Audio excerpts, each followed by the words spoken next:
and the child is working all those things, it also helps in what? In the multiplying of the synapses. Also reading to the child. Very, very important. Read to the child. Or it's important to have something which can read very well. Nicely recorded something for the age of the child. Don't use digested information. For example, if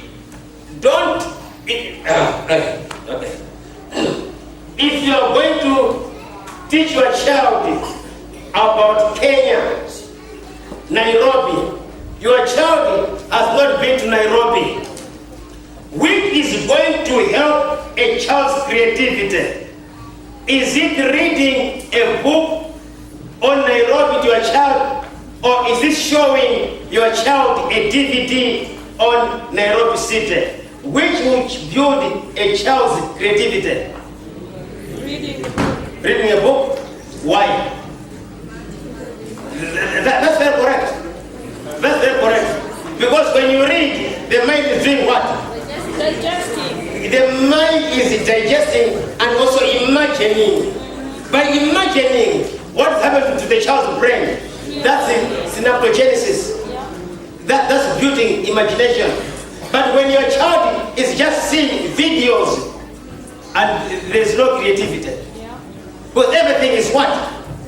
Is done for the child. You'll be amazed that some of these things who make these things for you, they themselves, their children, they don't watch those TV programs. You'll be very, very shocked. These gurus, Hollywood, their children don't watch those kind of things. And the music and prayer. All these are seminars by themselves. Why is music and prayer important? Remember that basically we have two hemispheres of the brain. What activates both hemispheres of your brain without conscious distinction, that's what is remembered the most. That's why most activates, they use music. Why? Because when music goes in your brain, it activates both hemispheres of your brain. Well, let me end here. There are a number of things we can talk. There are more things we can talk. But as I've said, I'll leave my notes with the pastor. I want you to read this, because I want your children and my children to be found in heaven. Amen. We don't want to lose heaven. We want to be like Moses. When he was asked by Pharaoh, Moses said, we are not living here alone, but we're living here with our children and everybody. Everybody.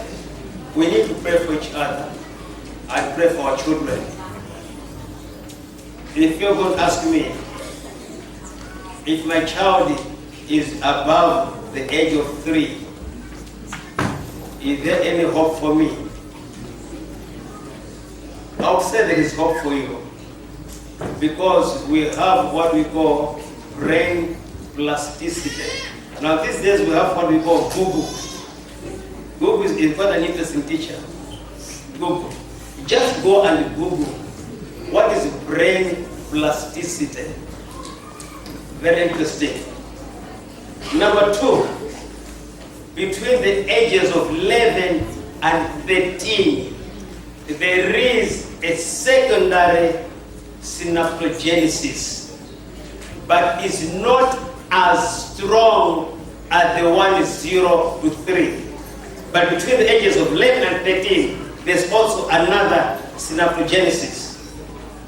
You can take advantage of that. But you need to be very disciplined, because you had missed it before, and there is not as much. Remember, 1,100 multiplication happens from 0 to 3. But beyond there, it's not going to be that way. Shall we pray? Our Father, who art in heaven,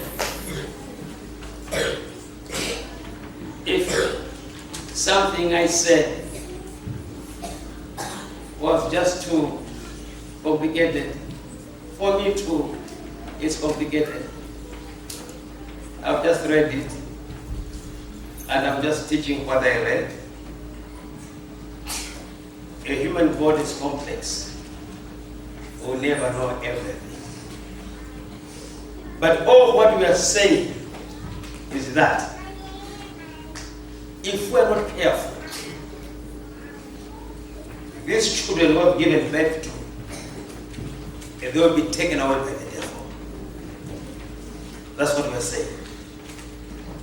And what we are saying is that as parents, we need to take seriously the job of raising children for the Lord.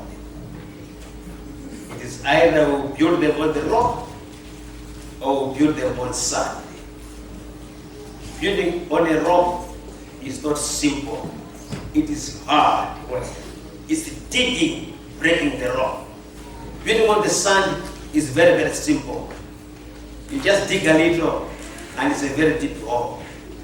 Father, help us to build on you, Jesus Christ, our rock, that we are our children and be found in your kingdom. And thank Lord for this church and bless them abundantly in everything they do. In Christ's name I pray. Amen. Amen.